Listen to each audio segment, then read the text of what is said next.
Today for Mousetrap Monday, I have another brand new mousetrap to show you that was invented by one of my YouTube viewers named Zach.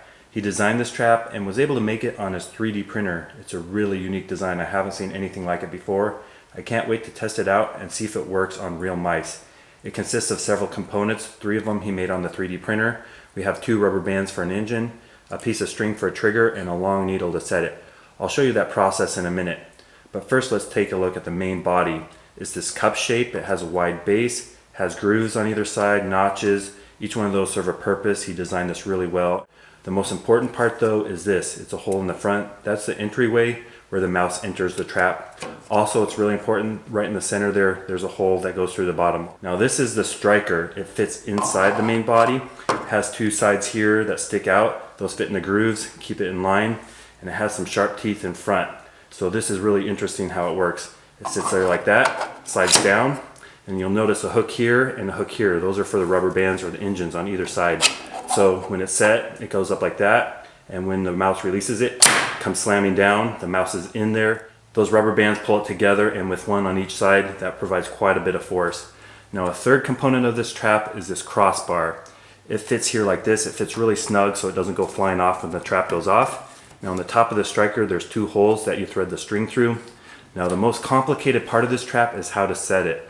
I'll show you that process. It's such a cool design, but it's pretty involved on setting it, so some people might not like that. Now the first step in setting this trap is you need to get a piece of string through the eye of the needle here.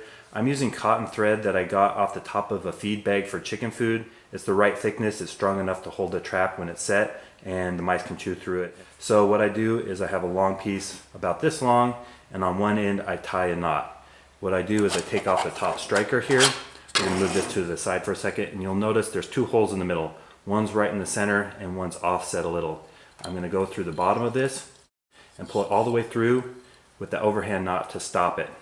Then I flip it around and I go back through on that center hole. It comes right through like that. Pull it through. We have a loop that will pull out and go over the cross piece in a minute, but for now we also got to go through the bottom piece. Now a little trick I found with this trap, I played with it a lot, and for day after day the mouse was not setting it off. Then when I put a hole through an almond and threaded that through in the middle, that gave something for the mouse to chew on, and it would chew through that string and get caught. So an added bonus is putting a piece of bait in the middle. Now the bottom here has another hole, and we go through that as well, just with that needle, and bring it through. So you can see that thread in the middle, the almond. At this point you don't need the needle anymore, and you can pull that loose in through. We're going to tie this off, but first we have to do the top part. To do that, you set the striker here in these side grooves. When we set it, we'll move it over so it's sitting in the slot and will go down, but for now this is a safety system. Now the next step is you have to pull this loop up a little bit.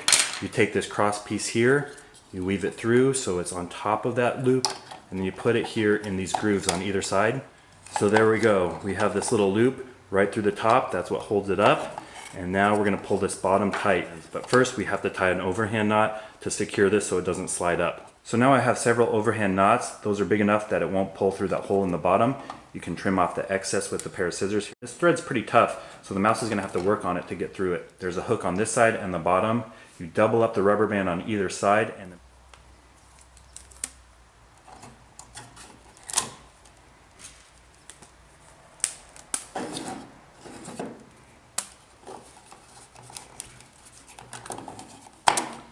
now that the rubber bands are on both sides, to set it, all you have to do is lift up the striker, twist it so that these are in the slot. Now it wants to come slamming down, but that string in there is holding it in place. A mouse will come in, chew on that nut, chew through the string, release it, and the striker will come down. I'll just give a little example with some scissors.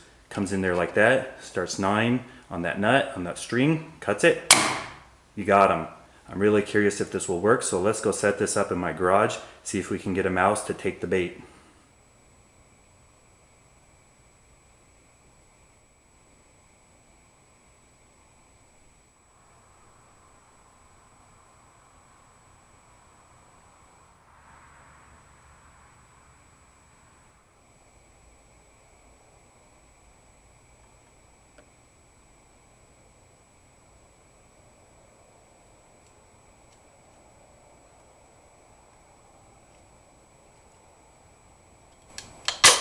Last night I set up the striker 3D printed mousetrap in my garage. A mouse went in there to get that bait, chewed through the string, released the striker, and those rubber bands provide more than enough force to instantly kill the mouse.